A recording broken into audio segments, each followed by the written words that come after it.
The sky over the ruined borderlands stayed gray from morning until night, and the wind moved through broken towers, burned fields, and empty roads like a tired warning. In that hard land, every village kept its doors shut, every soldier watched the horizon, and every child learned the sound of distant magic before they learned the sound of laughter. This world had been split by war for years, and now the land itself was beginning to fail, because old seals were cracking and strange storms were tearing through the air. That was why the kingdoms were desperate, and that was why a hidden guild was hunting for power in secret.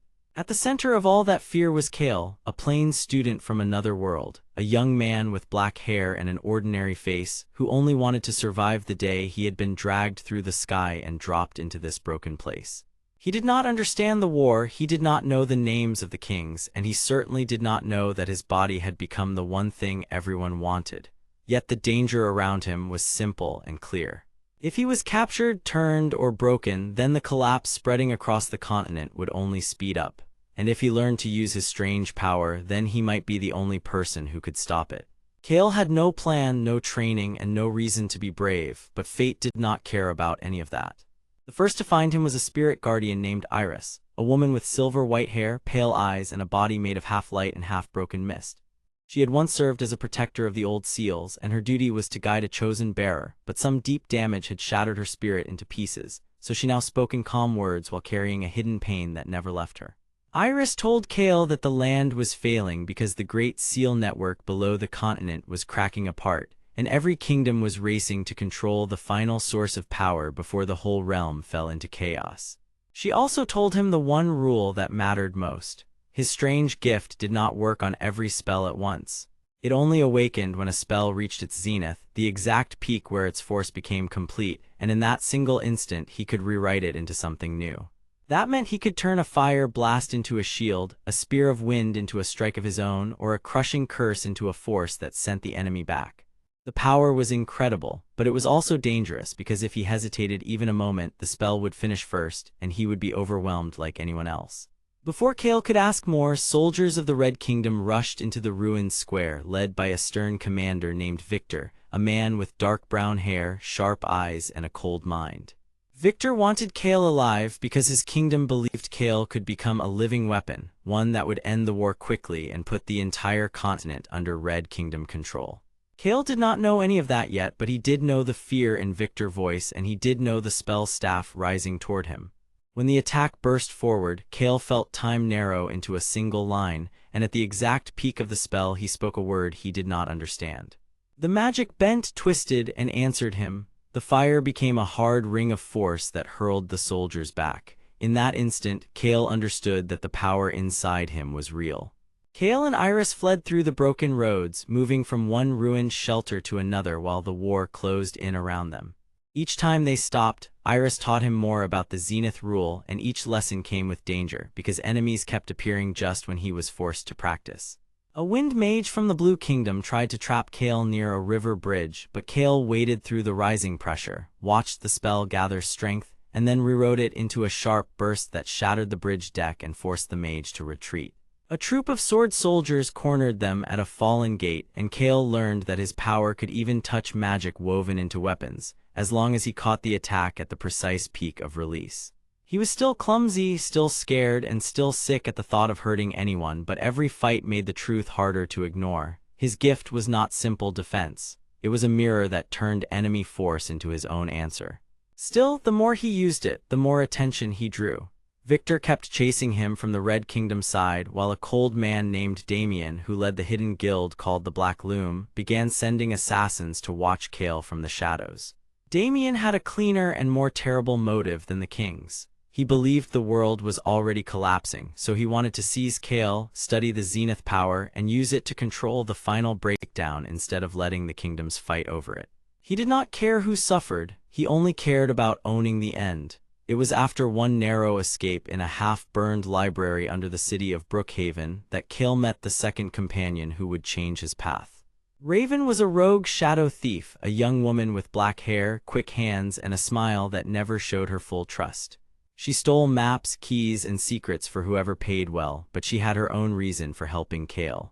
Her family had disappeared when the Black Loom first began stealing seal fragments, and she believed Damien was hiding the truth behind every missing name. Raven did not promise loyalty, and she did not pretend to be noble, but she knew the hidden roads under the cities, and she knew how to move unseen through enemy land. Kael needed that because the war was tightening around him like a noose. Their journey became a race against collapse. In the flooded streets of Milford, they found a seal tower cracked down the middle, where the land itself shuddered every time magic was used nearby. Iris explained that the old seal network was not just holding back storms, it was holding the continent together. If the central seal fell, the magical pressure would spread outward until whole regions cracked apart and kingdoms would turn on one another in panic. That was why every ruler wanted Kael, and that was why Damien was willing to start a larger disaster to force the world into his control. The truth struck Kael hard, because he finally saw that his strange power was tied to the same system that was failing. He was not just a traveler who had been dropped into another world. He was standing inside a lock that was about to break. Then came the turn that changed everything. During an attack on a fortress road, Victor and Damien arrived at the same time, each with soldiers and spellcasters, each trying to seize Kael first. In the chaos, one of Damien's shadow agents revealed a hidden record from the old seal era, and Iris saw it with horror. The record said the Zenith bearer was never meant to be a simple protector. The bearer was built into the seal system as a living reset point, a person who could either stabilize the world or rewrite it from the inside if the structure became too damaged. Kael was not chosen by accident. He had been pulled into this world because the broken seal network had searched across worlds for someone who could survive its collapse. That revelation shook him deeply, because it meant his presence had been part of the world plan from the start, even if no one had asked his permission. He felt anger, fear, and doubt all at once, and for the first time he wondered if everyone around him was only waiting for him to become a tool. Victor saw his hesitation and ordered the attack. Damien did the same. Magic crashed across the road, stone shattered, and the air itself began to pulse at the zenith point of too many spells. Kael stepped into the center of that storm, with Iris fading at his side and Raven reaching for his shoulder, and he realized that he could either run again or answer the world with his own will. He had started as a frightened student who only wanted to go home, but now he understood that home was not the only thing worth protecting. Still, the choice ahead of him was larger than any one battle.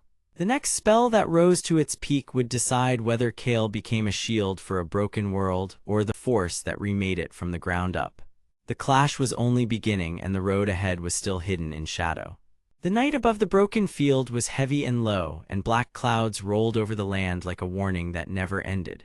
Far below, cracked stone circles glowed with weak blue light, and the old seal lines under the earth shivered like thin glass. Kael stood near the edge of that ruin, with torn dark clothes, tired eyes, and black hair stuck to his forehead with sweat and dust. He still looked like an ordinary student pulled from another world, but the fear in him had changed into something harder. Beside him floated Iris, a woman with silver-white hair, pale glowing eyes, and a fragile body made of soft light and mist. She wore flowing guardian robes in blue and white, and her calm face carried old sorrow. She had once protected this seal network, and now she wanted only one thing: to keep the world from breaking apart.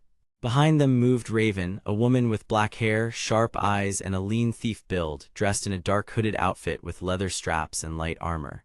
She trusted almost no one, but she had chosen to stay because she knew the Black Loom would strike again.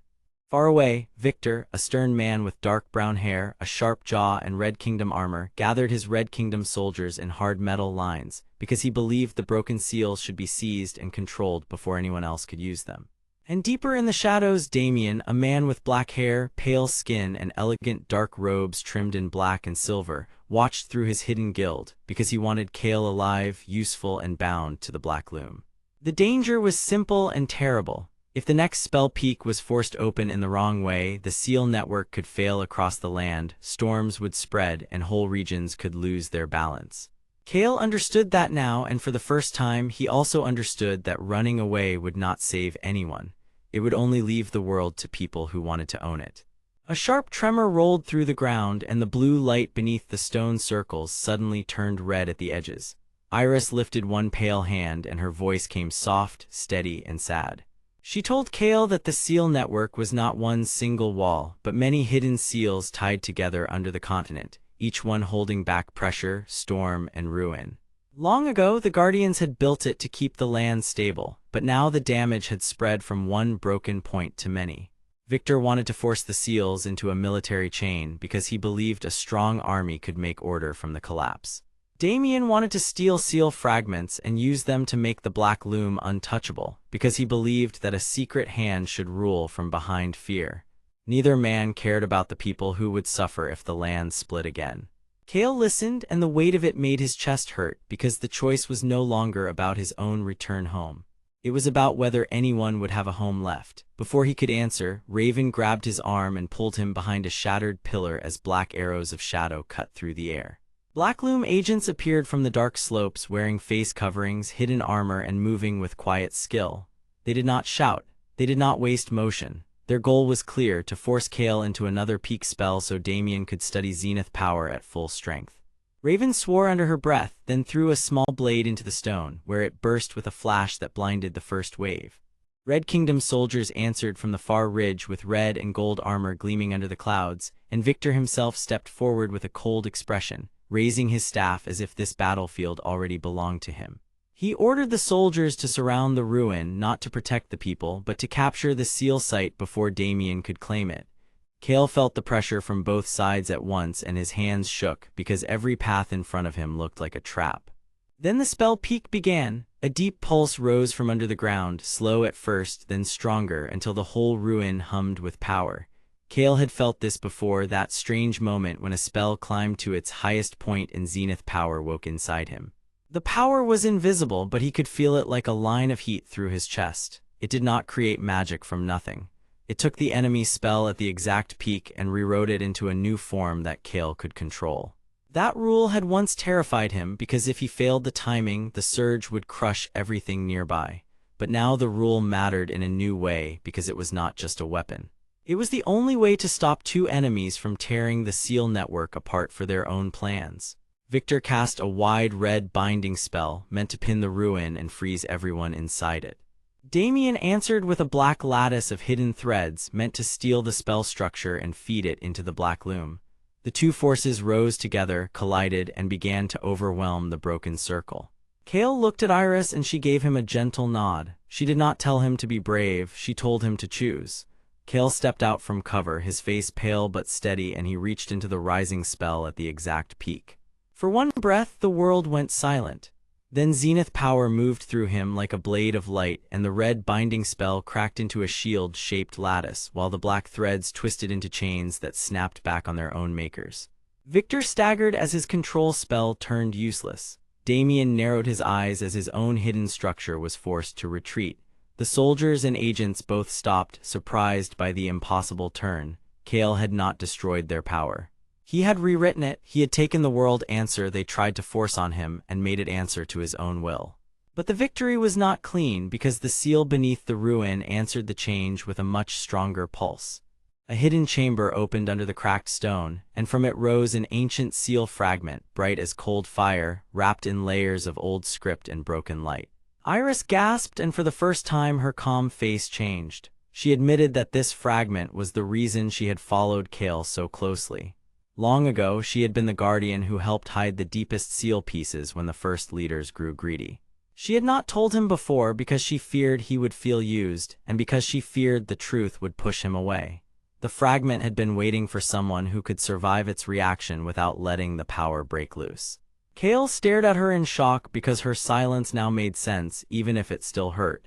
He was not just being chased because he was strong. He was being tested because the ancient system itself had chosen him as a possible key. That revelation changed everything. Raven clenched her jaw and said that the Black Loom had known more than they admitted, which meant Damien had likely been hunting this fragment for years. Victor, seeing the fragment rise, barked new orders and sent soldiers forward, not to save the ruin but to seize the prize. The Black Loom agents moved at the same time, trying to cut through the confusion and escape with whatever they could steal. Kael could feel the next storm wave building under the ground, and he knew he could not hold everyone back for long. He grabbed the glowing seal fragment with both hands, and instead of pulling away from its pressure, he let Zenith power pass through his arms and into the broken script. The light did not explode. It settled. The fragment calmed, and the shaking ruin slowed just enough for the first wave of storm pressure to bend away from the field. This was the moment Kael changed inside because he saw that his power was not only for winning fights. It could also hold things together when they were ready to fall apart. The battle did not end, but it shifted into a dangerous pause. Victor pulled his soldiers back a few steps, his face hard with cold respect, because he now understood that Kael could not be treated like a simple pawn. Damien vanished into the dark edge of the field with 2 agents, but not before leaving a message through one of his shadow runners, a promise that the Black Loom would return when the next seal peak rose. Iris drifted closer to Kael, her silver-white hair shining softly against the dark sky, and she told him the deepest truth yet. The seal network was not only breaking because of time. Someone had been damaging it on purpose, one hidden line at a time, to make the world desperate enough to accept any savior. That meant the collapse was not random. It was part of a plan. Kael looked toward the horizon where storm light flashed over distant hills, and he finally understood that the fight ahead was larger than Victor, larger than Damien, and larger than himself. Yet he was no longer the same frightened student who had only wanted to go home. He had chosen to stand in the middle of fear, to answer force with will, and to protect people he had never met. Raven sheathed her blade and gave him a small, unreadable nod, almost like trust, almost like approval. The ruin below them began to settle, but the world beyond it still trembled, and the next seal point was already waking somewhere in the dark. Kael tightened his grip on the fragment, took one slow breath, and stepped forward with Iris and Raven at his side, while Victor watched from afar and Damien waited in shadow, both certain that the next clash would belong to them. They were wrong to think that. Kael had only begun to learn what his power could become, and the road ahead was still hidden in shadow. The wind over the broken ridge felt cold and empty, and the land below still carried the shake of the last seal point. Cracked stone glowed in faint lines beneath the dirt, and old light slipped through the ground like a warning that never faded. Kael stood at the front with tired eyes, torn dark clothes, and a slim frame that looked too small for such a heavy world. He was a young man from another place, and he still looked like an ordinary student who had been dragged into a nightmare he never chose. But now he held the bright seal fragment with both hands, and he knew that if the next seal point fell, the storms would spread farther, the land would split wider, and many villages would be left open to ruin. Iris floated beside him in soft blue and white robes, her silver-white hair moving like mist, her pale glowing eyes calm but sad. She was a guardian spirit made of light and broken pieces, and she wanted to mend the seal network before her fading form could no longer guide anyone. Raven moved on Kael's other side, black hair tied back under a dark hood, sharp eyes scanning every shadow, and light armor hiding quick hands and careful steps. She was a thief by training, and she had joined them because she wanted freedom from the Black Loom and a chance to choose her own path for once. Behind them, far off on a broken hill, Victor watched with his dark brown hair visible beneath a red command helm, his red and gold armor catching weak light like a threat. He was a stern soldier leader who believed the kingdom should seize the seal network before anyone else could use it against them. Even farther in the gloom, Damien waited in elegant dark robes with black and silver trim, his black hair neat, his pale face calm, and his thin body still as a blade hidden in cloth. He led the Black Loom, a secret guild that wanted the seals for control, and he had already chosen Kael as the tool that could open the final path. Together, Victor and Damien wanted different things, but both were willing to break the world to get them. That was the real danger, and Kael could feel it in the air before the first step even began. They moved down the ridge at a steady pace, careful not to wake every broken ward around them at once. The seal fragment in Kael's hands pulsed softly, and each beat of light sent a thin line of cold through his arms. Iris told him in her quiet voice that the fragment was part of a much larger system hidden under the continent, and that each seal point had a role in holding back violent storms and unstable land shifts. She said the seal network was never built for war, and that it had been damaged for so long that the world itself had begun to forget balance. Kael listened, but his mind kept returning to the strange power that had awakened inside him. Zenith power, Iris called it, and she explained it in simple words that made his stomach tighten.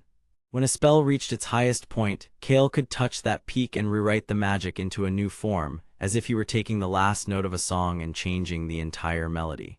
It sounded impossible, and it felt dangerous because a mistake could shatter the spell instead of saving it. Raven gave a dry laugh and said that sounded like a terrible gift for a man who still tripped over loose stones. Kael almost smiled, but then the ground rumbled again and all three of them froze. Far below, near an old stone arch hidden in black trees, a new seal point had begun to wake. Pale rings of light moved under the ground in slow circles, and the air above it bent as if something inside was trying to breathe. Victor would want to take it by force, using his soldiers, spears, and spell staffs.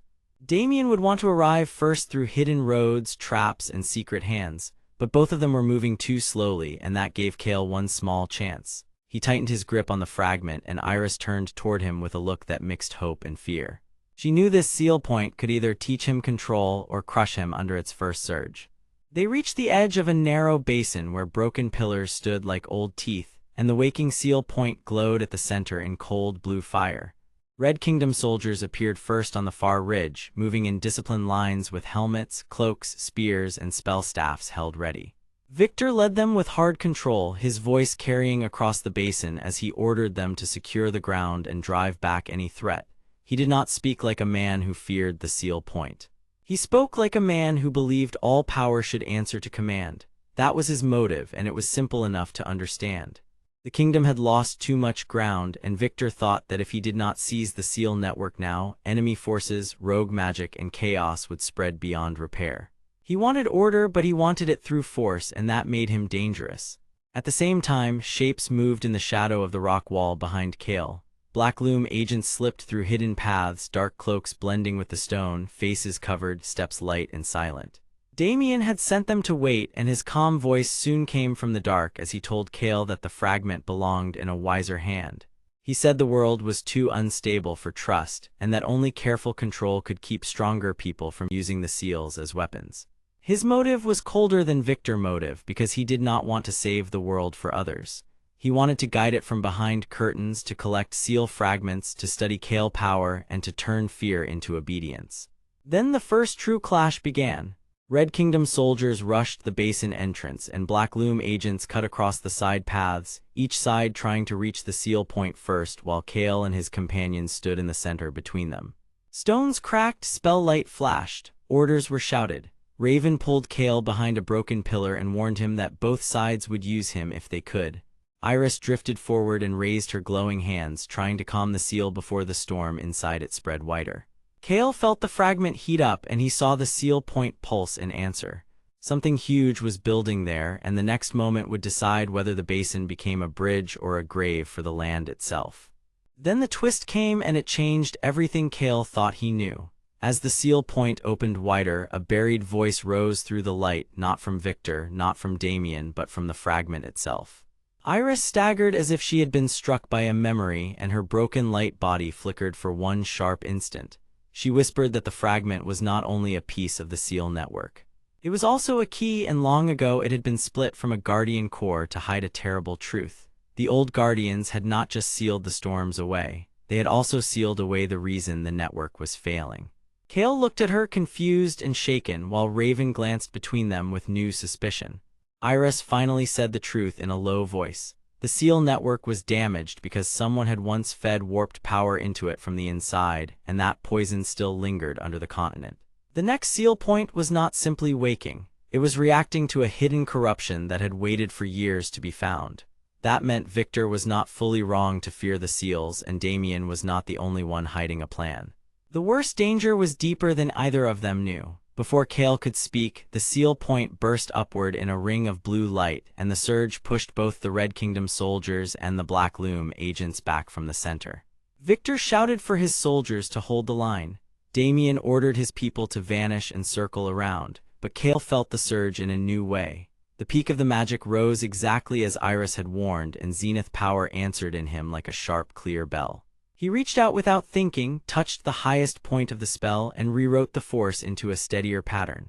Blue light folded into silver lines, the blast bent away from the basin walls, and the violent wave settled into a controlled ring that hovered above the seal point instead of tearing it apart.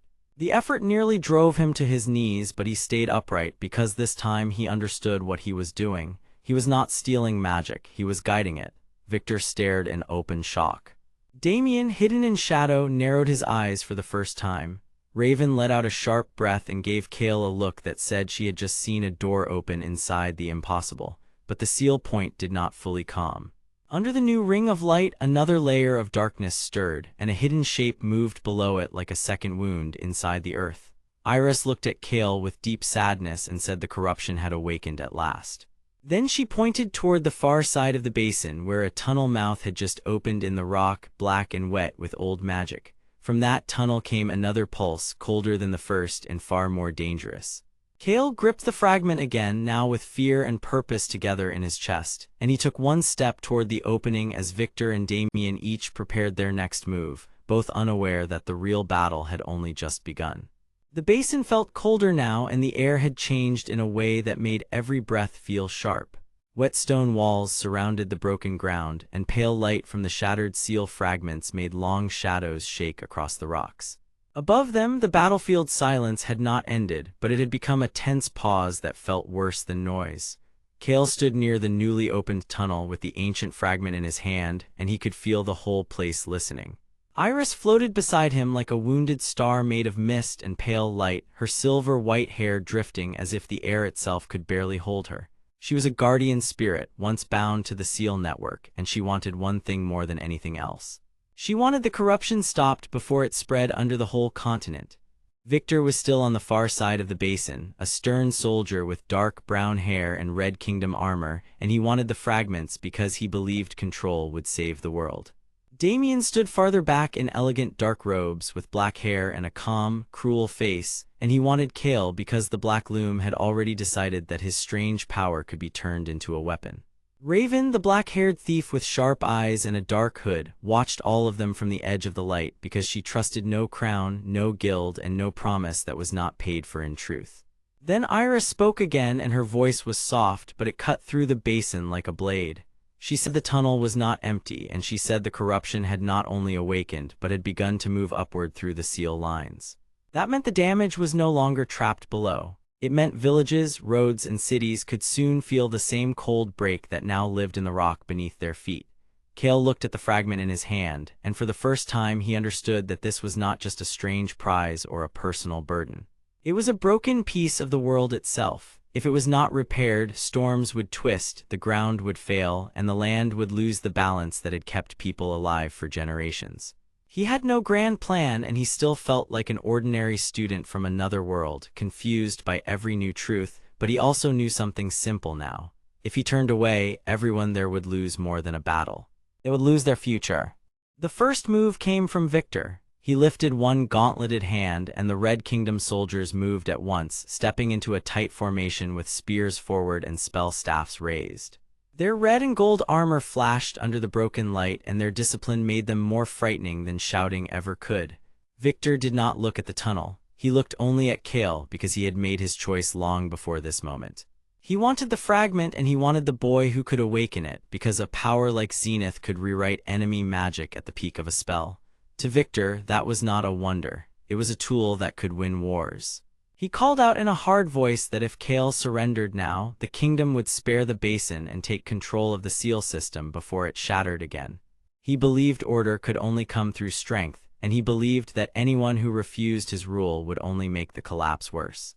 Damien smiled when he heard that because Victor was doing exactly what he wanted.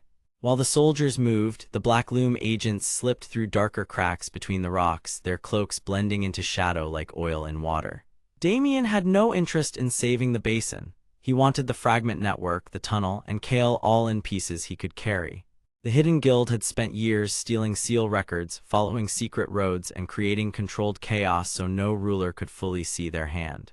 Damien wanted the broken seal system because a damaged world was easier to command when everyone was afraid. He had even planned for this moment, and now he guided his agents toward the tunnel mouth, hoping to take whatever waited inside before Victor could claim it. Raven noticed the motion first. She snapped her eyes to the side, saw the black cloaks moving, and understood that both sides were about to fight each other as much as they fought the unknown. She had survived by reading patterns, and the pattern here was ugly. Victor wanted force, Damien wanted control, the corruption wanted escape. Only Kael stood in the middle, and he was holding the one thing that could make every side dangerous.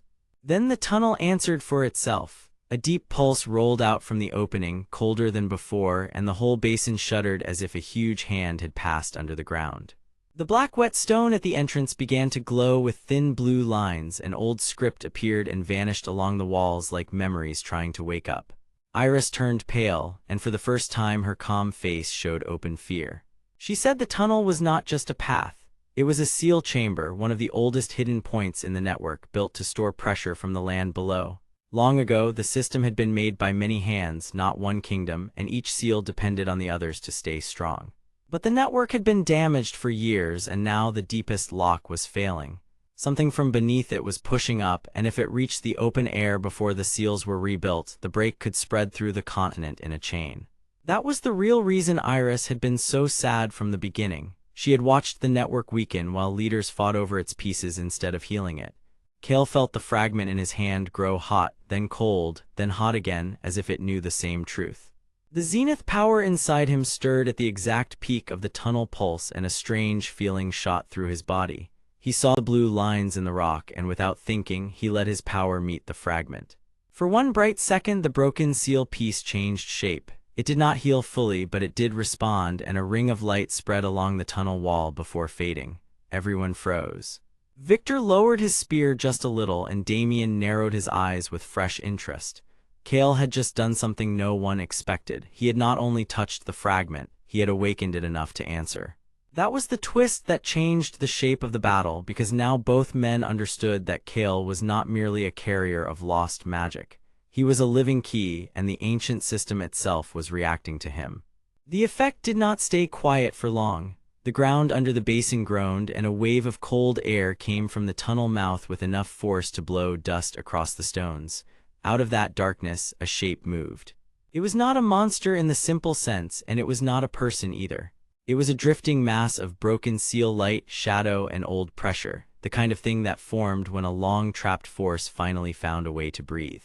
It slid forward in slow pulses, and every pulse made the symbols on the tunnel walls flicker in pain. The Red Kingdom soldiers tightened their line. Victor barked orders and told them to hold the entrance, because he thought the thing could still be contained if enough force was applied fast enough. Damien, however, smiled in a colder way and sent 2 Black Loom agents toward the side wall, hoping to circle around and capture the opening for himself. Raven cursed under her breath and moved at once, not to serve either side, but to stay alive and keep a path open for Kael and Iris. She had no love for heroes, yet she could see the truth clearly now. If Victor won, the kingdom would bury the seal system under steel and fear. If Damien won, the Hidden Guild would turn the world into a puzzle box of traps and secrets. Either way, the land would suffer. Kael stood still for one heartbeat too long, because he could feel the old force in the tunnel pull at him like a voice calling from underwater. Iris turned to him and said the system was testing him. She explained that Zenith only appeared when a spell or seal reached its highest point, and that his power could rewrite the shape of what he touched. But she also warned him that if he used it carelessly, he could damage the remaining seals even more. That meant every choice mattered. Kael saw the cold shape in the tunnel, saw Victor preparing to crush it, and saw Damien preparing to steal it. Then he looked at Iris, at the shattered light around her body, and at the basin that could not protect itself. He did not feel brave in a clean or easy way. He felt scared, tired, and angry. But for the first time, he also felt responsible. He stepped forward, raised the fragment again, and let his shaking hand steady. The next move would decide more than one fight. It would decide whether the broken world would keep falling apart, or whether he could learn to stand inside the storm and shape it. Around him, the soldiers advanced, the shadow agents spread out, the tunnel light throbbed colder and colder, and far below, the seal network answered with one more warning pulse, as if the earth itself were waiting to see what Kael would become next. The tunnel beneath the shattered hills felt colder than a winter cellar, and the walls gave off a weak blue glow from broken seal lines buried in the stone. Dust drifted through the air in slow streams, and every sound carried too far, as if the underground world itself was listening. Kael stood in the center of that narrow passage with torn dark clothes, tired eyes, and the ancient seal fragment held high in one shaking hand. He had the look of an ordinary student who had been dropped into a nightmare, but the light around him said that nothing about him was ordinary anymore. Beside him, Iris floated a little above the ground, her silver-white hair falling over glowing pale eyes, her spirit body made of soft light and mist that flickered at the edges. She was a guardian spirit, damaged and fading, and she cared about one thing above all else, which was keeping the seal network alive long enough to stop the land from tearing apart. On the far side of the tunnel, Victor marched forward in Red Kingdom armor, a stern man with dark brown hair, a hard jaw, and a soldier build that made him seem like a moving wall. He believed that control was the only way to save anything, and he wanted the seal fragment because he thought the kingdom must own the power before enemies stole it first. At the same time, Damien watched from the shadows with black hair, pale skin, and dark robes trimmed in silver, calm on the outside and cruel underneath.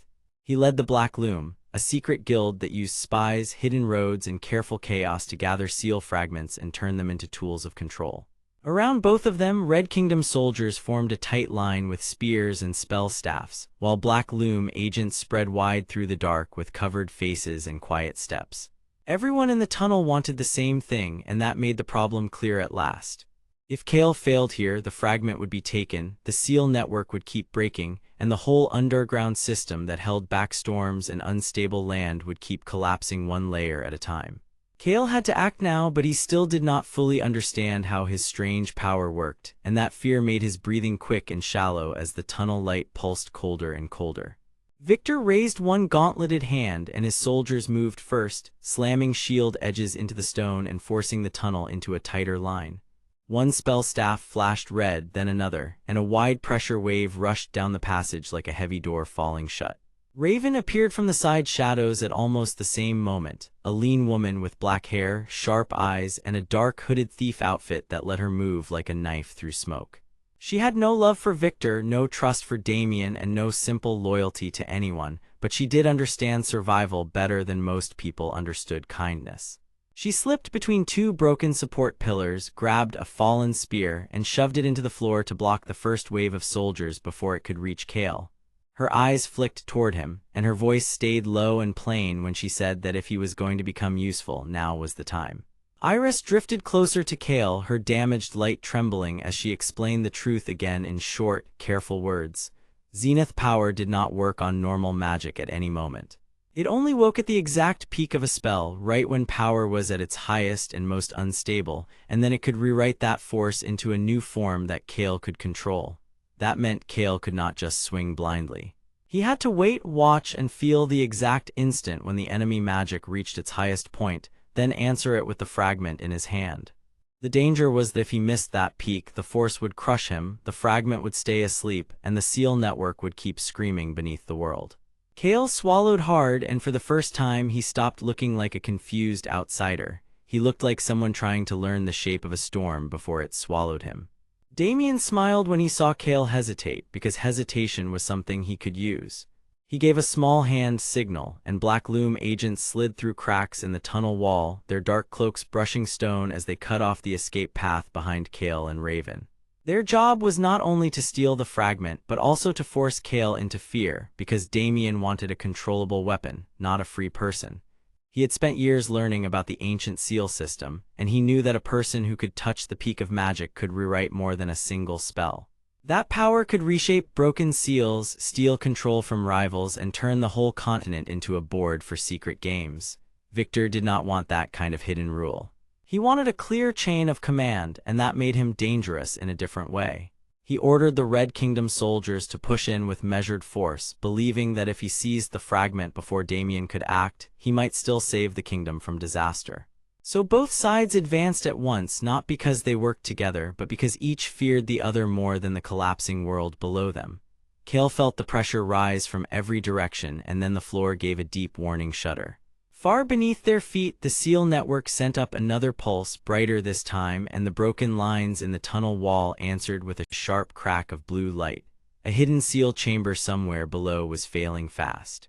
Iris turned pale even for a spirit made of light, and she admitted something that made the air feel even heavier. The fragment in Kael's hand was not just a piece of the network. It was a key piece, one that had been pulled loose long ago and hidden on purpose. Someone had once broken the seal system to stop a worse power from waking, and that old choice had left the whole world vulnerable. Kael understood then that this was bigger than a fight over one object. It was about whether the land itself would remain stitched together or open wider into ruin. Raven saw his face change, and for once her cautious expression softened just enough to matter. She had survived by trusting almost nobody, but she also knew when a person was standing at a real turning point. She shouted for Kael to stop thinking like a victim and start timing the enemy. At the same time, Victor unleashed a stronger spell, a red chain of force that burst down the tunnel with crushing heat and hard edges. Damien answered with a dark swirl from the shadows, and the two spells collided halfway between them, throwing sparks, dust, and broken stone across the passage. That was the peak.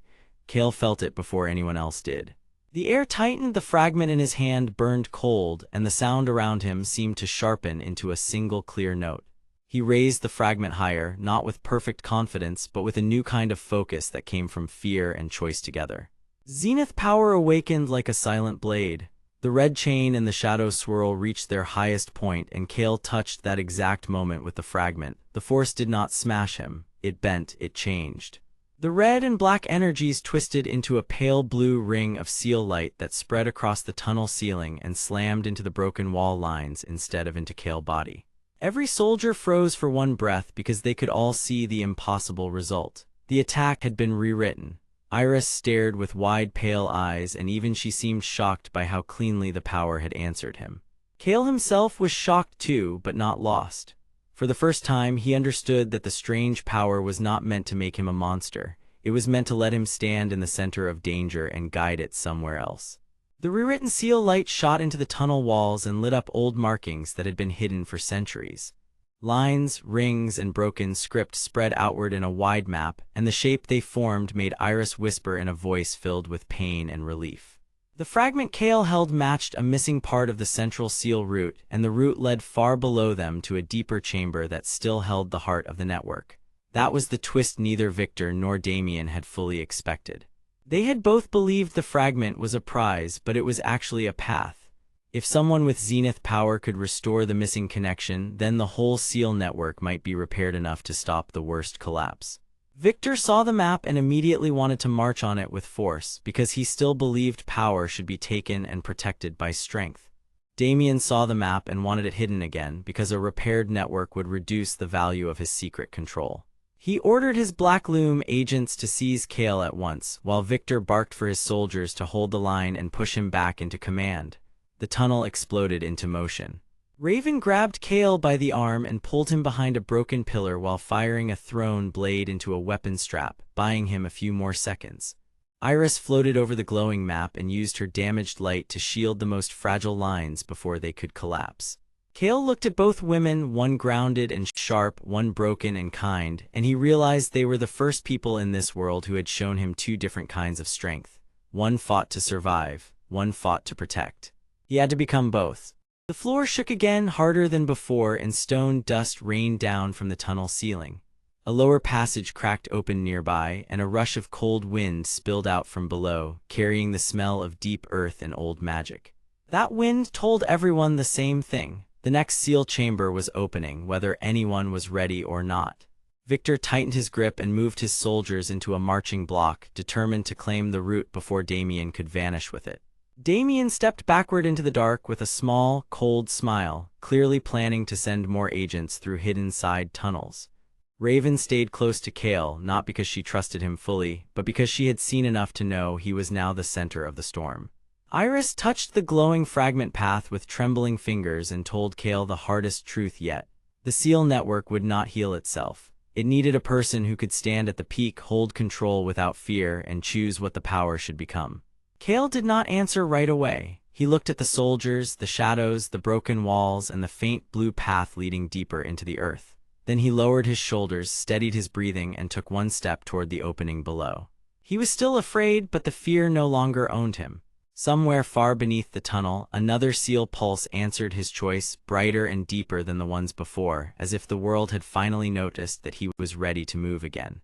Behind him, Victor called out orders, Damien slipped his agents into the dark, and Raven followed with a sharp glance that promised this fight was far from over. Ahead of him waited the next chamber, the next test, and the next chance to shape the storm instead of being crushed by it. Kael moved into the cold wind, and the broken world waited to see what he would do next. The chamber ahead felt older than the rest of the ruin, and the air inside moved like a living thing. Cold winds slid through cracked stone, carrying dust, frost, and a faint electric hum that made the hair on Kael, a tired young man with black hair and a slim frame, rise against his neck. He was still dressed in the same dark clothes from another world, but now they were torn, dirty, and worn from hard travel. He did not look like a hero yet. He looked like someone who had been pushed too far, then forced to stand up anyway. Behind him, the last chamber still echoed with Victor and Damien, and the danger was no longer a distant threat. It was right behind his back, and it wanted the ancient seal fragment more than it wanted peace. Kael knew that if the seal network failed here, the storms above the land would only grow worse, and the world would lose one more fragile link that still held it together. The choice he had made in the last moment still burned inside him, and it had changed the way the magic answered him. Zenith power was no longer just a strange instinct that flashed at the edge of his fear. It was becoming a real force tied to the exact peak of a spell where one power could be turned into another. That was why everyone wanted him. Victor, a stern man with dark brown hair and a soldier build, wanted to seize control of the seal system and use its power to lock the land under iron rule. Damien, a man with black hair, pale skin, and calm, cruel eyes, wanted the fragments for the Black Loom because he believed hidden control was safer than open war. Both men thought Kael could be used. Both men were wrong. Kael stepped forward, and the cold chamber answered with a low, broken pulse. At the center of the room stood a tall ring of stone covered in old script, and inside it floated another ancient seal fragment, bright as cold fire. It was not resting still. It turned slowly in the air, wrapped in thin bands of broken light, as if it were waiting for someone to understand it. Iris, the gentle woman made of silver-white hair, pale glowing eyes, mist, and soft broken light, appeared beside Kael in a faint shimmer. Her guardian robes of blue and white moved without wind, and her damaged spirit form flickered as though the chamber itself strained her strength. She had watched him struggle from the start, and she now carried both concern and hope in her calm face. She told him this chamber was a junction point in the seal network, one of the buried paths that spread under the continent and held back wild storms. If the fragment here was taken or damaged, the network above ground would weaken again. Kael did not fully understand every word, but he understood the fear in her voice. This was not just treasure. This was the spine of the world. Before Kael could answer, sharp footsteps sounded from behind the broken archway, and Raven came into view with careful speed. She was a young woman with black hair, sharp eyes, and a lean, agile build, dressed in a dark hooded thief outfit with leather straps and light armor. Her face always carried a cautious look, but this time her caution was mixed with urgency. She had followed the fight because she wanted the truth and because she never trusted Victor or Damien to keep a promise. Raven said the Red Kingdom soldiers were moving through the outer halls in disciplined groups, while Black Loom agents were slipping through secret side paths. She had seen Damien make his play before, and she knew he never sent people into danger unless he expected to gain something from it. Her warning made the chamber feel smaller because it meant Kael had only moments before both enemies reached this room. Victor wanted the fragment by force. Damien wanted it through trickery. Raven wanted to survive long enough to see who lied first. The first clash came as a burst of red light from the doorway behind Raven. A pair of Red Kingdom soldiers entered with spears lowered, their red and gold armor gleaming under the shattered light. Their helmets hid their faces, but their movements were disciplined and sure, like trained pieces on a board. They were not monsters. They were soldiers following orders, and Victor had taught them that obedience was the same as honor. One of them raised a spell staff, and a red band of force snapped across the room toward Kael. Kael jumped back on instinct, and the spell hit the stone ring instead, where it cracked the air with a sharp hiss. For one heartbeat, the seal fragment brightened. That was the peak. Kael felt it like a bell inside his chest. He lifted his hand, and Zenith power answered. The enemy spell twisted in the air, changed direction, and folded into a pale blue arc that pushed the soldiers away without breaking the floor. The two soldiers staggered, shocked, and Raven stared for a single breath before moving to cover Kael from the side. That was when Damien made his move. Shadows slid from the left wall, and 3 Black Loom agents appeared without sound. They wore dark cloaks, face coverings, and hidden light armor, and they moved like people trained to vanish before danger could name them. Damien did not enter first. He rarely did. He let others take the risk while he stayed unseen because control mattered more to him than courage. One agent threw a thin black chain toward the fragment, another sent a dark pulse toward Iris, and a third aimed for Kael with a hidden blade of light steel. Kael turned too slowly for the first attack, but Raven moved like she had been waiting for this exact moment. She slid across the stone, caught the chain with a hooked blade, and yanked hard enough to break its line. Iris lifted both hands, and her damaged light flared into a soft barrier that scattered the dark pulse before it could touch her. Kael saw the third agent coming, felt the spell at its peak, and answered again with Zenith power. The hidden blade spell changed into a burst of harmless sparks that burst against the floor. The chamber filled with light, smoke, and the sound of everyone realizing the fight had just become much larger. Then Victor stepped into the doorway himself. He was taller than most of his soldiers, broad in Red Kingdom armor, with a hard cloak hanging from his shoulders and a face set in cold control. He did not shout this time. He did something worse. He spoke calmly, as if the room already belonged to him. He told Kael that the world was unstable because weak people kept handling sacred power without discipline. He said the storms would only grow until someone strong took command of the seal network and forced order back into the land. He claimed he was the only one willing to do that. His words sounded clean, but Kael now understood their shape. Victor did not want to save the world. He wanted to own the future and call that safety. Iris whispered that Victor had once served near the old seal chambers and learned how dangerous the system could become if too many fragments were removed at once. That was why he had turned to control. He feared chaos, but instead of protecting people, he chose to rule them. Kael felt anger rise, but this time it did not make him careless. It made him clear. He looked at the seal fragment, at the soldiers, at the hidden agents, and at the broken lines of magic moving through the chamber like cracked veins. This room was part of a much larger system, and the system was reacting to every attack. If the fragment was taken through force, the whole chamber might collapse into a storm fault. If the fragment stayed untouched, Victor and Damien would keep fighting until the damage spread farther. Kael understood the real problem at last. The fragment was not the prize. The ability to guide the fragment safely was the prize. That was why Zenith power mattered. It could rewrite magic at the exact peak, not to destroy it, but to redirect it into a new shape. Kael took a slow breath, focused on the fragment, and waited for the next spell to rise. Around him, Raven watched the shadows. Victor prepared another command. Damien remained hidden, and Iris hovered close with a sad hope in her eyes. The chamber trembled once, then twice, and deep below the floor, another seal began to wake. Kael raised his hand again, and all three sides of the battle leaned forward, because they could feel that the next move would change everything. The chamber stayed cold and tight, and the stone walls seemed to hold their breath with everyone inside them. Deep under the broken fortress, the air carried dust, old magic, and the low hum of the seal network sleeping beneath the floor. Kael stood in the middle of that pressure with torn dark clothes, tired black hair, and a face that looked too young for such a place. He had come from another world, and he still carried that ordinary student look, but his eyes were no longer empty. They were sharpened by fear, pain, and the need to protect Iris, who floated near him like a broken moon made of soft light. Iris was a woman with silver-white hair, pale glowing eyes, and a fragile spirit body wrapped in blue and white guardian robes. She wanted only to repair the ancient seals and calm the damage that was spreading through the world, because she knew that if the seal network failed, storms and ruin would rise across the land. On the far side, Raven crouched in the shadow of a cracked pillar, a woman with black hair, sharp eyes, and a lean thief build, wearing dark hooded gear that let her vanish into dim corners. She wanted profit first, survival second, and trust never, yet even she understood that this chamber could swallow everyone if the wrong power woke fully. Victor stood in Red Kingdom armor with a strong soldier build, dark brown hair, and a cold jaw set like iron.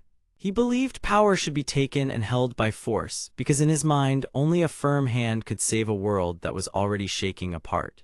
Damien remained hidden, a thin man with black hair and pale skin, dressed in elegant dark robes with black and silver trim.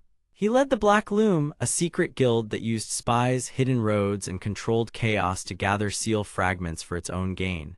His goal was not peace but control, because he knew the seal network could shape the land, and he wanted that power in his own hands. All of them wanted the same fragment, but none of them wanted the same future. Kael lifted his hand toward the ancient seal fragment hovering before him, and the small piece of bright cold fire glowed brighter in answer. Old script drifted across its surface like pale lines of frost, and the broken light around it bent toward his palm. He had already learned the one strange rule that made him dangerous and useful at the same time. His Zenith power activated at the exact peak of a spell, and when that peak arrived, he could rewrite the magic into a new form. It was invisible, impossible to see from the outside, and tied to the ancient seal system beneath the continent. That meant every time a spell reached its highest point, Kael could change what it became. The rule sounded simple, but the cost was heavy, because missing the exact peak could leave the spell wild, unstable, or dangerous. Kael took a slow breath and watched the fragment with the same focus he would use to cross a narrow ledge above a deep drop. Around him, the chamber trembled once, then twice, and deep below the floor, another seal began to wake. Victor saw it first and snapped his hand upward. Red Kingdom soldiers moved in a tight formation, spears and spell staffs rising together, their red and gold armor flashing in the dim light. Victor gave them a short command, and they stepped forward in disciplined lines, ready to lock the chamber down and take the fragment by force. Raven saw the movement and slid sideways into deeper shadow, her clever face sharp with warning. She did not care about Victor or Damien, but she cared very much about a battlefield that could trap her. Damien, still hidden, sent Black Loom agents through the broken edges of the room. They wore dark cloaks and face coverings, and they moved like quiet knives, trying to steal position while the others looked at the soldiers. Iris hovered closer to Kael, her voice soft but urgent, and she told him that the waking seal was not just any seal. It was part of a deeper chain, one of the ancient supports that kept the lands stable. If it was forced open in the wrong way, the shock could spread outward through the whole network. Kael heard her, and for the first time he understood that this was not just a fight over one piece of power. It was a fight over whether the world itself would stay whole. Then the seal under the floor answered.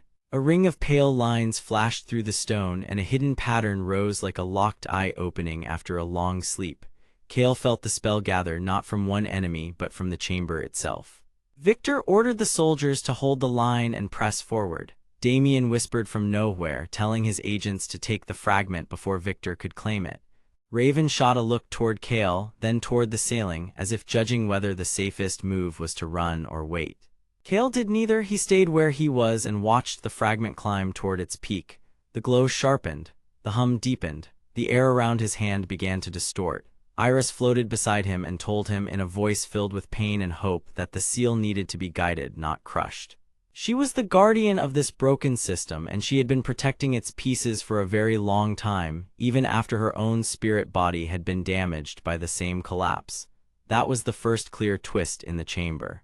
Kael finally understood that Iris was not just a guide or a lost spirit.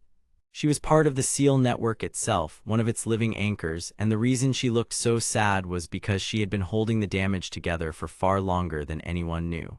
This new truth changed how he saw her, and it changed how he saw the fragment. He was not just fighting for a prize, he was standing beside the last guardian of a failing system. Before he could speak, Victor broke the silence with another command, and the Red Kingdom soldiers pushed in hard. Their formation cracked the loose stones, and their spell staffs lit the room with red lines of force. At the same moment, Black Loom agents slipped behind them, aiming to steal the fragment in the confusion. The chamber became a storm of movement, and every side collided without mercy. Kael felt the spell rise. This was the peak. Everything inside him narrowed to a single instant, and his Zenith power answered like a door opening in his mind. He reached into the shape of the spell and turned it just as it reached its highest point. The fragment flashed, then changed. Instead of exploding outward, the cold fire folded inward and spread in a clean circle, forming a shield of pale seal light around Kael and Iris. The force did not vanish, it transformed.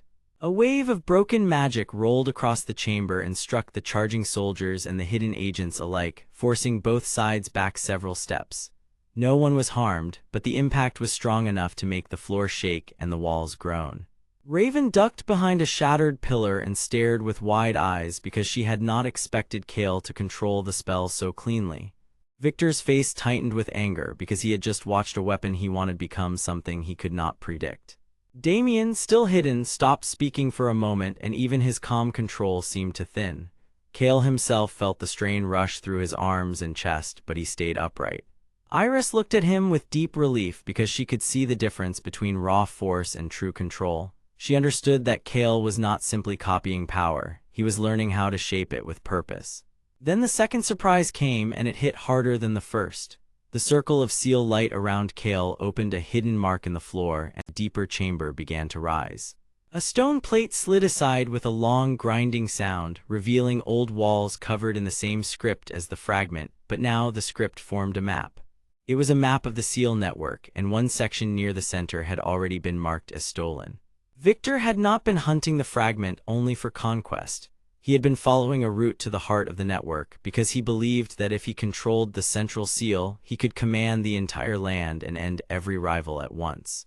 Damien had wanted the same map for another reason. He had not simply come to steal power. He had come to find the hidden path to a sealed chamber far below, where Black Loom could keep the world in quiet fear and sell safety to the highest bidder. That was why both men had moved so carefully, and that was why they had let chaos grow. They each thought they could outplay the other after the seal was opened. Kael looked at the map, then at Iris, then at the soldiers tightening their line once more. He now understood the full shape of the battle, and the understanding changed him. Before, he had often looked confused, like a student dropped into a nightmare with no rulebook. Now he stood straighter. He was still tired, still afraid, but he was no longer drifting. He chose a side, and that choice was not Victor and not Damien. He chose the broken guardian beside him, and he chose the chance to repair what others wanted to seize. Raven saw that choice in his face, and for the first time she did not smile with distrust. She only watched, waiting to see if he would survive the next move. Victor raised his hand to strike again, but the map in the floor began to glow, and another seal far below answered in return. The whole chamber shivered with a low, rising sound, and dust fell from the ceiling in slow streams. Iris turned toward the hidden path and whispered that this was only the first layer. The next seal was deeper, older, and harder to control. Kael kept the fragment steady in his hand and felt the whole system calling to him like a huge locked machine waiting for the right touch. He did not know what was beneath the new path, and he did not know how long he could keep the others back. But he knew this much with complete certainty. The battle had changed, the truth had surfaced, and the real heart of the seal network was now waking somewhere below them, while Victor, Damien, Raven, Iris, and Kael all moved one step closer to the point where everything would be decided. The tunnel below the broken road was cold, narrow, and silent, but it felt alive in a way that made every breath seem louder. Kael stood at the front with his black hair damp against his forehead, his tired eyes fixed on the dark arch ahead, while the stone walls around him carried a low hum that seemed to answer his pulse. Behind him, Iris floated with her silver-white hair drifting like mist, her pale, glowing eyes full of pain and hope, and Raven kept one hand near her hidden blade while her black hair stayed tucked beneath her hood. Victor came from the right corridor in Red Kingdom armor, stern and unmoving, and Damien waited farther back in elegant dark robes, calm as a shadow that had learned to smile. The battle above had not ended, but the real danger was now below because the seal network was waking, and if the heart of it broke open, the land could lose the balance that held back storms, quakes, and worse. Kael understood that much now, even if he did not fully understand what his own power could do. Zenith power had answered him once, and the others had seen it, but nobody yet knew the full cost of using it at the exact peak of a spell. That was why Victor wanted to seize the system by force, and why Damien wanted to harvest it through hidden tricks and stolen fragments. Both men wanted the same prize, but for different reasons, and both reasons were dangerous. Kael slowly pressed his hand against the stone arch, and the whole passage shivered like a giant locked machine finding a key. Lines of old script lit up under his fingers, not bright like fire, but cold and sharp like moonlight trapped under ice. Iris drew closer and told him in her soft, broken voice that the ancient seal fragments were not just pieces of magic, but parts of a living network built long ago by guardians who feared what would happen if the world lost its balance. She said the network was spread under the entire continent, and it was never meant to be ruled by one kingdom, one guild, or one person. It was meant to protect everyone. But the years had damaged it, the seals had split apart, and now the failures were pulling storms, tremors, and strange magic toward the surface. Kael listened carefully, because this was the first time the threat had become clear in plain words. If the system collapsed, whole regions could be ruined, villages could be cut off, and the land itself could turn unstable. That was the stake, and it was bigger than any one fight.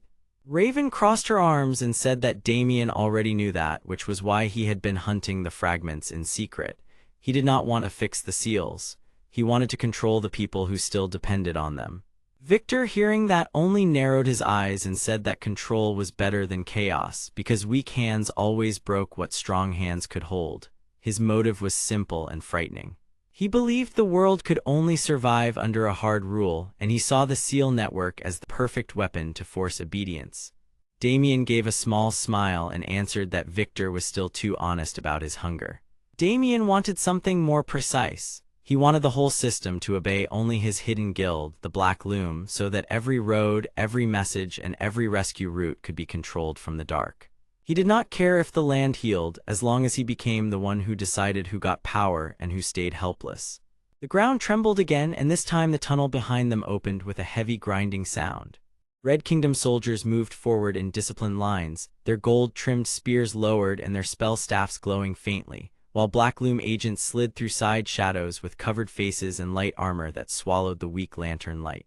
The two groups had different styles but the same cold purpose, and their arrival made the air feel smaller. Raven cursed under her breath and moved in front of Kael, not because she trusted him, but because she trusted her own judgment about danger. She had started as a thief who cared only about staying free, but now she was staying because the truth below mattered, and because she knew Victor and Damien would crush anyone who stood in their way. Iris drifted above the floor and lifted her hands, and a soft ring of pale light spread outward to hold the nearest shadows back. Her body flickered for a moment, and Kael saw how damaged she was, how much of her form was made of broken pieces that did not fit together cleanly. She was not just a guide, she was tied to the seal network itself, and every strain in the system hurt her too. That made her important in a way Kael had not understood before. She wanted the seals restored not for power, but because her own existence depended on the balance returning. Victor noticed her weakness and ordered his soldiers to push harder. Damien noticed her link to the system and told his agents to capture her if they could, because a guardian spirit like her could lead him straight to the hidden core. Kael did not let them reach her. He stepped forward, and when Victor unleashed a sharp red spell toward the arch, Kael felt the peak of the magic like a bell ring in his bones. The world narrowed. The spell reached its highest point. Zenith power woke. The red attack twisted in the air, then bent and changed, and instead of striking the arch, it spread into lines that fed the ancient script. The seal fragment buried in the wall answered at once, and a cold fire shape burst outward, wrapped in old symbols and broken light. Everyone froze. Victor stared with hard surprise because he had expected Kael to block or resist, not rewrite magic itself. Damien, who was always quicker to understand hidden things, smiled in a thin way and said that now the guild had proof. Kael was not just a stray obstacle, he was a key. But the sudden activation did something else too. A hidden door under the arch began to open, and beyond it was not just another hallway but a long stairway leading deeper into the heart of the seal network. The path below had been waiting for Kael, and now it was awake. Iris whispered that the chamber beneath them had been sealed for a reason, and that someone long ago had feared this exact moment. Raven asked who, but Iris only looked down the stairs and said the answer was close. Then the floor shook harder, and from the darkness below came a low pulse, like a sleeping giant turning over in its rest.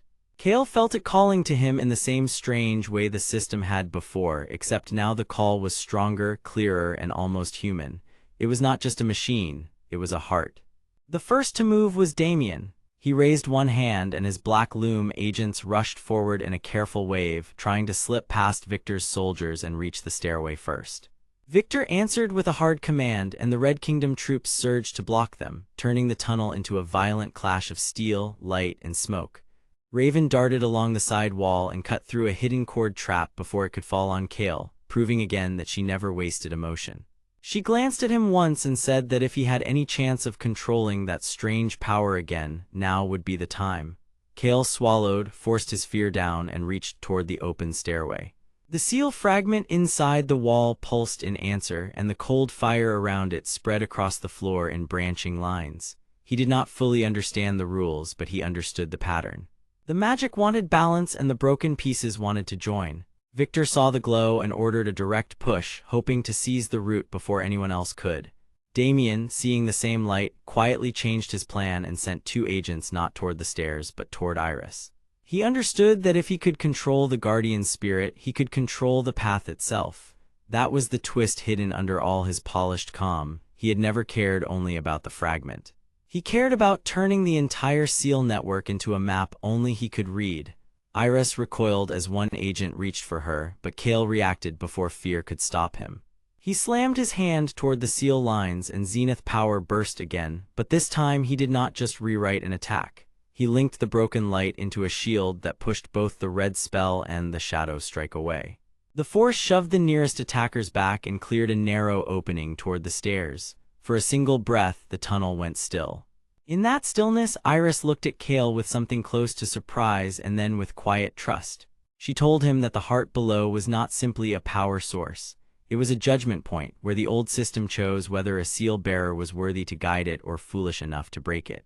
That was why the chamber had stayed hidden. It was testing him now. Kael felt the words settle inside him like a weight, and for the first time he stopped thinking of himself as only a confused outsider trapped in the wrong world. He was becoming a part of the choice this world needed. Victor tightened his grip on his spear and said he would take the chamber no matter what the cost. Damien, still calm, answered that the chamber would choose the one who understood control. Raven rolled her eyes and muttered that both of them were lying to themselves. Then the stairway below gave one deep pulse and a line of light rose from the darkness, revealing stone steps carved with the same old script that had touched Kael before. The path down was open at last, and whatever waited at the bottom had been waking for a long time. Kael stood at the front, breathing hard, his torn dark clothes shifting in the draft, and he made his choice. He would go down.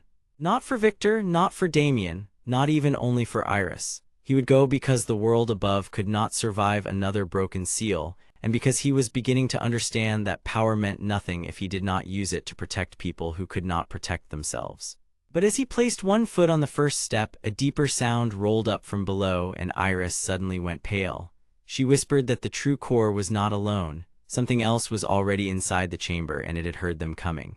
The stairway beneath the earth was cold, narrow, and older than any road above, and the air felt heavy with dust, stone, and quiet danger. Kael stood at the top step in torn dark clothes, his black hair hanging over tired eyes, while the silver light of Iris floated beside him like a fragile ghost that could fade if the chamber breathed too hard. Behind them, the hidden war still raged in pieces because Victor wanted the seal system for strength, Damien wanted it for control, and both men would let the world break if that helped their own plans. That was why this descent mattered so much and why Kael could not turn away now. The world above needed the seal network to stay whole, and if the true core cracked again, storms, quakes, and magical collapse could spread far beyond this forgotten place. Iris had told him the truth in a soft, shaken voice, and now that truth pressed on his chest with every step. Something else was already inside the chamber, something old, something awake, and it had heard them coming. Kael tightened his hands and forced himself down the first few steps, even though every instinct told him to run back. He was not a warrior by nature, only a young man pulled from another world into a place that kept asking more from him each day. Yet the Zenith power inside him had changed him in ways he still barely understood, because it could touch magic at the exact peak of its rise and rewrite it into something new. That power had already saved him more than once, but it also made him a target for every hungry eye in the land. Iris drifted close, her pale, glowing eyes fixed on the stone below, and she explained what she knew in clear, careful words. Long ago, the seal network had been built as a living system under the whole continent, with one core chamber holding the deepest balance. If that balance failed, the entire system would shudder, then weaken, then break apart in pieces. Victor wanted to take the core and weaponize it for his kingdom because he believed power belonged to the strong. Damien wanted the same core hidden inside the Black Loom because he believed control was safer than freedom. But both men were only half of the threat now because something else had already entered the chamber and made the stone pulse like a warning heart. The deeper Kael went, the more the stairway changed. Ancient seal script lined the walls in long, carved rows, and the symbols began to glow a dim, cold blue as if they were waking from a very long sleep. The light touched Iris first, making the edges of her spirit body shimmer like broken glass in moonlight. Then it touched Kael, and for one strange moment he felt the chamber looking back at him, testing him, measuring him, waiting to see if he would break or stand. A low rhythm rolled through the floor beneath his boots, slow and deep, like an underground heart pulse beating under miles of stone. Kael stopped, and Iris raised one hand to warn him to stay quiet. The sound was not random. It was alive in the same way a sleeping guardian was alive, and that made the danger worse, not better. Then a voice came from below, smooth and calm, carrying through the dark as if the chamber itself had learned how to speak. "You are later than I expected." Kael felt the skin on his neck tighten. Iris looked more frightened than Kael had ever seen her, and her glowing hands trembled as she whispered the name of the presence inside. It was not a beast and it was not a seal spirit. It was a keeper, a forgotten watcher left behind when the seal network was first built long ago to protect the core from thieves, traitors, and reckless power. But time had twisted its purpose. It no longer served only to guard, it now judged every intruder as a threat to be removed. Before Kael could answer, the chamber below opened wider with a sound like stone bones shifting in sleep. A round hall came into view, huge and deep, with carved pillars, broken rings of light, and a central basin where blue fire moved without burning. In the middle of that basin stood a tall figure made of dark crystal and pale script, with a mask like a sealed face and long arms that looked both human and not human at all. This was the core guardian, the one Iris feared, and it had not been disturbed in centuries. It had been waiting through all those years for the seal to fail enough to notice the world above again, and now it believed Kael had come to steal what remained. That was the cruel part of the truth. The Guardian was not evil in the way Damien was evil, and not greedy in the way Victor was greedy. It was following an old command that had been warped by age and isolation.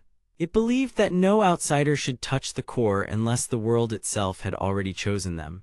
Kael saw the logic at once, and that made the moment harder because he could understand why it was angry.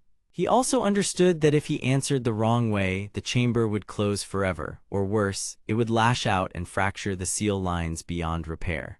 Then the second surprise hit like ice in the dark. A shadow moved near one of the far pillars, and Raven stepped out with her dark hood pulled low, her black hair tied back and her sharp eyes shining with careful suspicion. She had followed them. She was not there for the Guardian and not there for the seal. She wanted the same thing she always wanted, simple safety in a world that never gave it freely.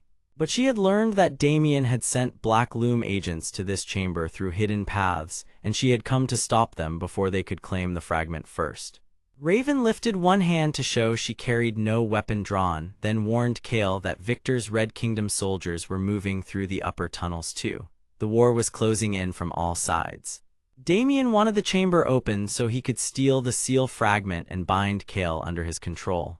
Victor wanted to force the chamber open so he could take the core by force and prove his kingdom was strongest. Raven wanted only to survive the night and deny both of them. Iris looked at Raven with quiet surprise, then with understanding, because even a thief could choose the right side when the danger was large enough. Kael saw it too. This was no longer just about power. This was about whether any of them could trust one another long enough to protect something bigger than themselves. The Guardian began to move, and the entire chamber answered with a deeper pulse. Blue light poured through the script, and the floor rings slowly rose into place as if the seal system itself was trying to rebuild around the threat. Kael felt the Zenith power stir inside him, not as a wave of force but as a clear sense of timing. He understood something new in that instant. The power did not belong to him in the way a sword belongs to a soldier.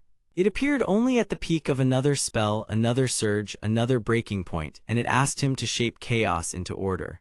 The Guardian raised one arm, and cold energy gathered at its palm, forming a seal burst meant to trap everyone in the hall.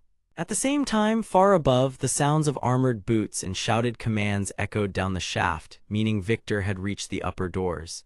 Damien was still somewhere in the shadows, likely waiting for the moment both sides weakened each other. Kael stepped forward before fear could stop him. He told Iris to watch the old script. He told Raven to find the hidden pattern in the floor rings, and then he reached for the rising seal burst at the exact edge of its peak. The chamber flared bright, the cold fire fragment hidden in the core tray answered his touch, and Zenith power woke hard and clear, rewriting the Guardian's spell into a form that no one in the room had expected. The trapped seal burst, twisted, bent, and opened into a narrow safe path instead of a prison wall. For one breath, the whole chamber went silent. Then the Guardian hesitated, and that hesitation mattered more than any blow.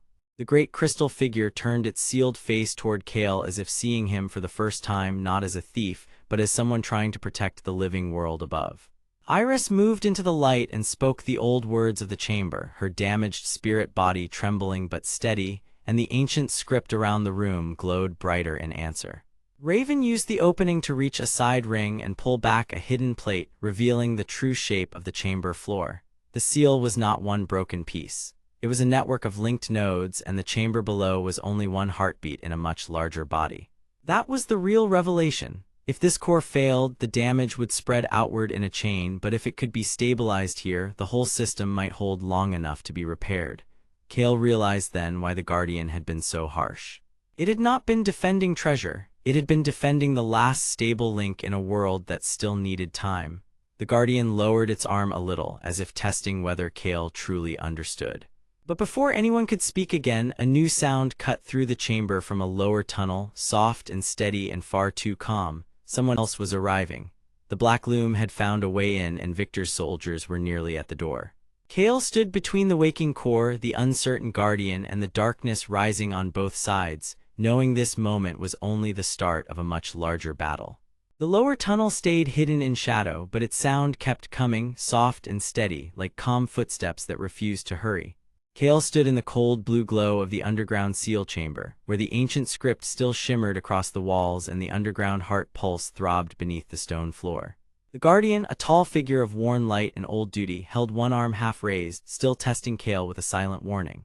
Iris floated close beside him, her silver-white hair drifting like mist, her pale eyes dim with strain, because she understood the chamber better than anyone, and she knew that if the wrong person reached the core, the seal network could be twisted into a weapon.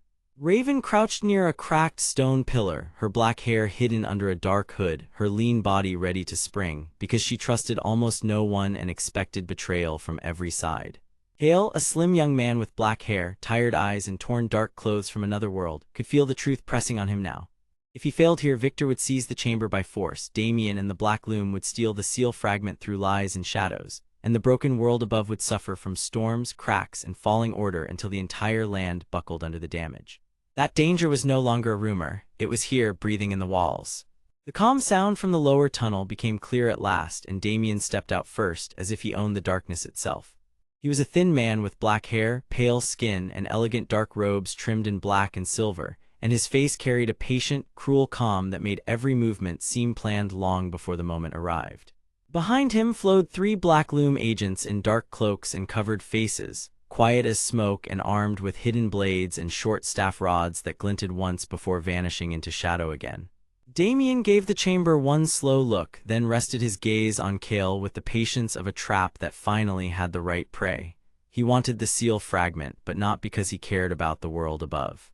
He wanted control because he believed the hidden guild should rule from behind every throne, every road, and every gate, and he knew that Kael's Zenith power was the one force that could wake the dormant seal pieces without destroying them. That made Kael more useful alive than broken, at least for now. As Damien spoke in a smooth, quiet voice, Victor and a squad of Red Kingdom soldiers crashed in from the upper stairway, their red and gold armor flashing under the cold light, their spears forward, their spell staffs lifted, and their leader Victor at the front with dark brown hair, a hard jaw, and a commanding cloak that moved like a banner of war. Victor wanted the same chamber, but for a different reason. He believed the seal network should not remain hidden under careless guardians and secret guilds. He wanted it under royal control because he thought only strength and order could keep the land from falling apart. In his mind, if he took the chamber first, he could force the world to obey before the storms grew worse. Now both enemies had arrived, and they had arrived at the same moment, each one sure that the other could be pushed aside later. The Guardian lowered its arm another inch, and the motion felt like a question hanging in the air. Kael saw the meaning in it at once. The Guardian was not asking for blind courage. It was asking whether he understood the cost of forcing a seal awake before its time. Iris stepped closer and spoke in a low, careful voice, telling him what the old records had always feared. The underground heart pulse was a living rhythm inside the seal network, and each chamber below the continent answered to that rhythm like a body answers to a heartbeat. If the rhythm was disturbed too quickly, the seal lines could shudder, nearby chambers could lock, and any burst of raw magic could spread through the system in ways nobody could predict. That was why the seal fragment had stayed quiet for so long. It was waiting for the right kind of force, not simple power, but precise control at the exact peak of a spell. That was the strange gift Kael carried, the invisible Zenith power that rewrote magic at the moment it reached its highest point. He had used it before in fear and confusion, but now he finally understood why both Damien and Victor had hunted him so hard. Damien wanted to harness the rewrite and use it to steal seal fragments without damage. Victor wanted the same power so he could command the whole network like a military engine. Neither of them cared about the ancient balance. Neither of them cared what the world needed. Kael looked from Iris to the Guardian, then to Raven, and something inside him changed. He was no longer the lost student who had fallen into this world by mistake. He was the one standing closest to the heart, and that meant he had to choose for himself. The first clash came fast, but not in the way Victor expected. Red Kingdom soldiers rushed up the stairs in disciplined lines, spears angled low, while two Black Loom agents slipped across the side ledges to cut off escape routes. Victor barked orders and advanced behind them, his cold face locked on the seal fragment floating above the central dais, a bright cold fire wrapped in broken light and old script. Damien did not rush. He simply lifted one hand and the Black Loom moved with perfect timing, trying to surround Kael, Raven, and Iris in one smooth sweep. Raven reacted first. She sprang from the pillar, dark cloak snapping behind her, and threw a narrow blade of metal into the stone at the feet of one Black Loom agent, forcing the figure back just long enough for her to kick a second attacker off balance. She was not fighting for honor. She was fighting because she had seen enough secret deals to know that the guild would crush anyone it could not control. Victor pressed forward through the opening, but the Guardian suddenly moved its arm down in full, and the chamber answered with a deep pulse that shook dust from the arches. The ancient script lit brighter across the walls, cold and sharp, and the seal chamber itself seemed to wake and watch. Victor paused for one brief second, and that was all Damien needed to smile. He had not come only to steal the fragment. He had come to force Victor into chaos, because a war between armies made it easier for the Black Loom to slip in and take what no one was guarding. That was the hidden shape of his motive. He was not simply greedy, he was patient. He wanted others to break the door while he walked through the open frame. Then the truth of the chamber opened wider, and Kael saw the next danger waiting beneath the battle. The cold fire seal fragment began to tremble, not because a soldier touched it, but because the underground heart pulse had started to answer the violence above it. The lines of ancient script glowed one after another like a circuit waking from sleep, and the seal network pushed a wave of pressure through the floor. Everyone felt it. The soldiers stumbled. Two Black Loom agents froze. Even Victor turned his head toward the central dais with a tight look of surprise. Iris reached toward the fragment and whispered that if the pulse climbed much higher, the chamber would try to open deeper paths, and whatever was sealed below might also begin to stir. That warning struck Kael harder than any sword could have. He finally understood the real danger. The seal network was not only broken, it was trying to repair itself in a panicked way, and every hostile force in the chamber was pulling that repair in a different direction. If Victor forced control, the network could be locked into military use. If Damien stole the fragment, the Black Loom could use it to control roads, gates, and hidden tunnels across the continent. If Kael failed to act, the chamber itself might collapse into a chain reaction of locked seals and broken lines. So he stepped forward, even while both sides tried to reach him. He lifted his hand toward the cold fire seal fragment and focused on the exact edge of the pulse, waiting for the peak, waiting for the one moment where the magic would rise high enough to change. The chamber grew so quiet that even the clash of armor seemed far away. Kael remembered every painful mistake he had made since entering this world, every time he had acted too soon, every time fear had made him freeze. This time he did not move from fear, he moved from understanding. The seal fragment climbed in light, then flared, and for one sharp breath the whole chamber reached the top of the spell. Kael felt Zenith power awaken like a clear line inside his mind, invisible but absolute, and he turned the rising force instead of fighting it. The cold fire around the fragment shifted. Its broken glow folded inward. The old script around it changed shape, not into something new and wild, but into a steadier pattern that matched the chamber pulse. The fragment answered him. It did not explode, it did not shatter, it became stable. The change hit everyone at once. Victor shouted for his soldiers to seize Kael, but the chamber walls threw out a wave of sealing light that pushed the Red Kingdom line backward in a hard, controlled burst. Damien snapped a command to the Black Loom agents, but the shadow routes they had used to enter began to narrow and seal shut one after another, cutting off their path to the dais. Raven stared in open shock because she had never seen a power that could rewrite danger into order so cleanly. Iris looked almost afraid, but her fear was mixed with relief because she knew at once that Kael had done the one thing the ancient guardians had hoped for and feared. He had not broken the seal network, he had spoken to it in its own language. The Guardian finally lowered both arms, and the motion was slow, careful, and full of trust that had not existed before. The chamber did not fully calm, but it no longer felt like it was slipping toward collapse. Kael stood breathing hard, his torn dark clothes hanging around him, his black hair damp with sweat, while the stable seal fragment hovered above the dais like a small cold heart of light. Victor stared at it with a soul-derized hunger that had not faded, because he now knew the chamber could be controlled if enough pressure was used. Damien, however, had already learned something more important. He saw that Kael could rewrite power at the peak, and that meant the Black Loom no longer needed the fragment alone. They needed Kael himself. That silent realization passed over Damien's face, and his calm smile returned as if he had just found a deeper door in the dark. He gave one small sign with 2 fingers, and the remaining Black Loom agents pulled back into the side passages without panic, taking the loss as if it were only a test. Victor saw them retreat and moved to chase, but the Guardian raised one hand and blocked the way, choosing the chamber over the battle for a moment. That single choice changed everything. It told Kael that this Guardian would not serve Victor, and it would not serve Damien either. It would serve the Seal Network, and by extension, the future of the world. Iris drifted closer to Kael and quietly told him that this was only the first chamber beneath the land, and that the awakening of one seal would send new signs through the deeper network.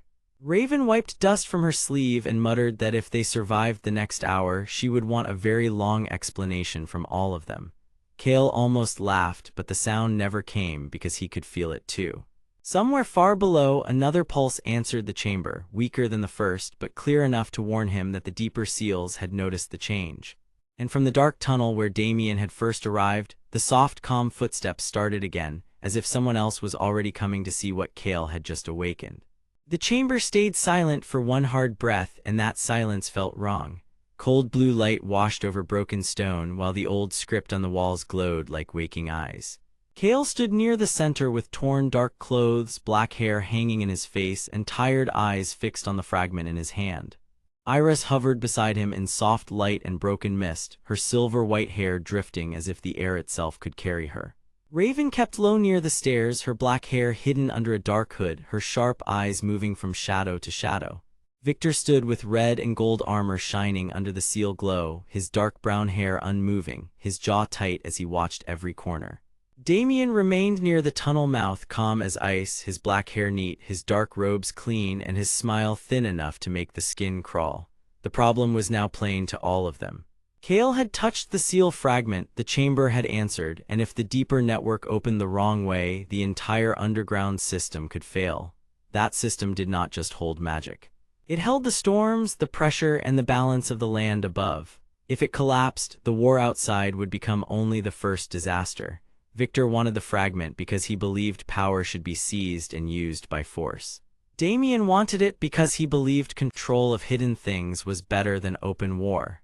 Raven wanted to survive the night and keep the secret roads from falling into either monster. Iris wanted the seals restored because she had once been made to guard them, and she knew what happened when they were broken. Kael wanted only one thing at first, to understand why his strange power had chosen this place. Yet even he could feel the answer changing inside him, because the chamber was no longer asleep, and something below had just opened one eye. The soft footsteps in the tunnel came closer, slow and calm, and that made everyone ready in different ways. Victor raised one gauntleted hand, and 2 Red Kingdom soldiers moved up behind him, spears angled forward, while a third lifted a spell staff with a red crystal head. Raven slipped one step backward and kept one hand near the knife at her belt, her whole body set to vanish if the room turned bad. Damien did not move much at all, but that stillness felt more dangerous than the soldiers, because he never wasted emotion. Iris turned toward Kael, her pale, glowing eyes wide with worry, and she spoke in a voice that sounded soft but tired. She told him that the Seal Network had rules, and those rules were old for a reason. The system answered only when pressure, damage, and strange power all lined up in one place. Zenith power, the ability inside Kael, could reach the peak of a spell and rewrite it into a form he could control, but it had never been meant to act alone. It was part of the seal system itself, a key and a lock at the same time. That was why the fragment had awakened. That was why the chamber was pulsing. Kael looked down at his hand and realized the cold fire seal fragment was no longer dormant. Bright, sharp light moved inside it like frost lit from within, and the old script wrapped around it began to turn. The next pulse from below came weaker than the first, but deeper, and it rolled through the floor like a slow heartbeat. Then the tunnel footsteps stopped. A figure stood just beyond the reach of the chamber light, hidden by shadow and distance.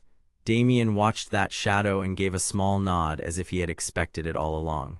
That was the first real twist for Kael. Damien had not been surprised by the arrival, he had been waiting for it. Raven noticed it too, and her eyes narrowed because she understood the shape of a trap when she saw one. Damien had not simply followed the group. He had used the growing unrest to draw others toward the chamber, hoping to let the stronger side reveal itself first. The footsteps belonged to a black loom agent, masked and silent, carrying a narrow case made of black metal. The agent stopped at the edge of the light and lowered the case to the floor. Then the case opened by itself as if the seal network recognized its touch, and a second strip of ancient seal script rose into the air like pale smoke. Everything changed at once. The hovering script stretched across the chamber and locked onto the fragment in Kael's hand. Lines of light connected stone to stone, and the whole room answered with a low shudder. Far below, another heartbeat thundered back, stronger than before, and the stairs behind them trembled with a thin dust fall. Iris gasped softly, because she knew this meant the deeper seals were not only awake, they were reaching toward the chamber. Victor took that as his chance. He barked a command, and his Red Kingdom soldiers surged forward in a sharp line. The soldier with the spell staff fired first, sending a red burst at the floating script, and the impact made the air flash hot and white. Raven moved like a shadow cut loose from the wall, darting left and throwing a small blade that struck the staff and knocked the spell offline. Damien used the confusion with perfect timing, slipping one hand under his sleeve and sending a thin black thread of magic into the seal case.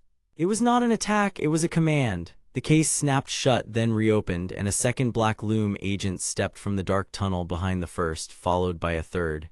They did not shout, they did not rush. They simply spread out, trying to take control of every exit.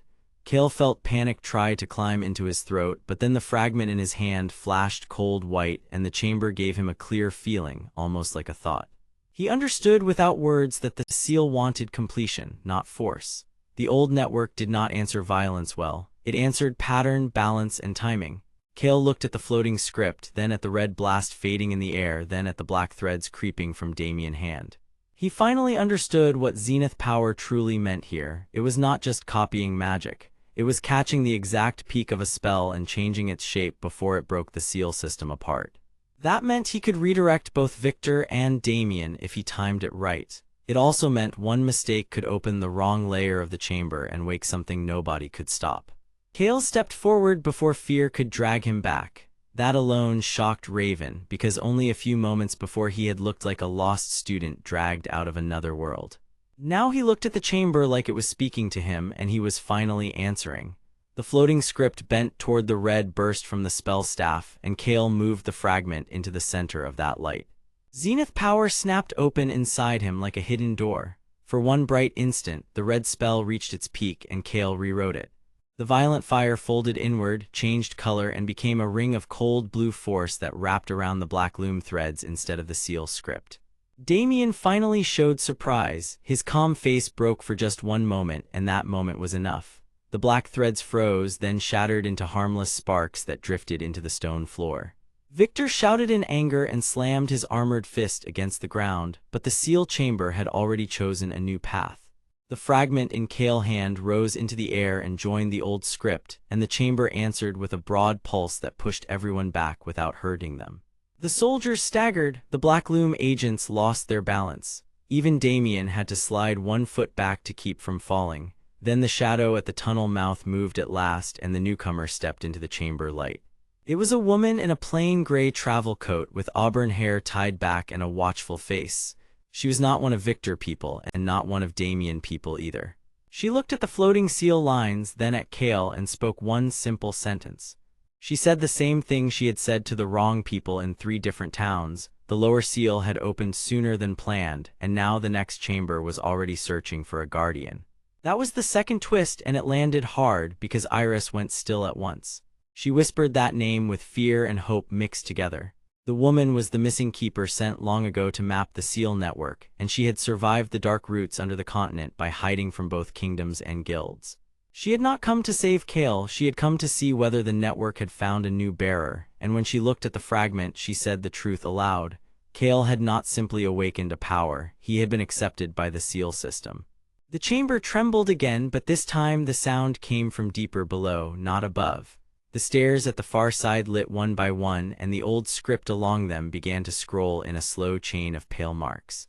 Iris moved closer to Kael, and for the first time her damaged spirit form looked less like a broken thing and more like a guide returning to her old post.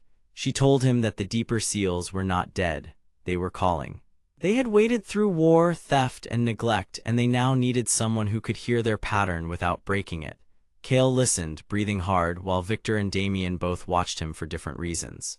Victor saw a weapon that could end battles, Damien saw a lever that could tilt whole nations. Raven saw a chance to survive only if she chose the right side fast enough, yet Kael saw something else. He saw that every person in the chamber wanted to use the seals, but none of them truly wanted to protect the world they held together.